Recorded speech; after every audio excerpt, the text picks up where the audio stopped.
আজকের যে শেক্সপিয়ার সরণি, সেখান দিয়ে তো শেক্সপিয়ার এক সময় গটগট করে হেঁটে যাননি। রাস্তাটার পুরোনো নাম ছিল থিয়েটার রোড। কিন্তু প্রশ্ন হচ্ছে থিয়েটারটা কোথায়? না না না না, কলা ভবন নয়, এটা এই সেদিন তৈরি হলো।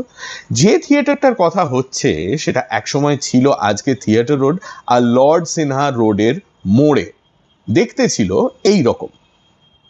এটার নাম হচ্ছে দ্য চৌরঙ্গি থিয়েটার। অনেকে এটাকে সাবস্ক্রিপশন থিয়েটারও বলতো, কারণ এই থিয়েটারটা তৈরি করতে নাটক যারা দেখতে ভালোবাসেন তাদের কাছ থেকে 100 টাকা করে চাঁদা নেওয়া হয়েছিল। তৈরি হয়েছিল 1813 সালে এবং এটাই কলকাতার প্রথম থিয়েটার যেখানে শুধু ইংরেজরা নন, তাদের সঙ্গে অনেক ভারতীয়রাও নিয়মিতভাবে যেতেন।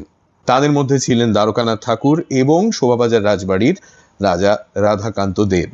আনফর্চুনেটলি 31শে মে 1838 সালে মাঝরাতে এই থিয়েটারে আগুন লাগে এবং খুব অল্প সময়ের মধ্যে পুরো থিয়েটারটি ভস্মীভূত হয়ে যায়। কাজে থিয়েটারটা আজ আর নেই, তবে তার স্মৃতি বহন করে চলেছে রাস্তার নাম থিয়েটার রোড। কলকাতার ইতিহাসের ব্যাপারে এরম আরো অনেক তথ্য জানতে ফলো করুন half pant history on YouTube and Instagram.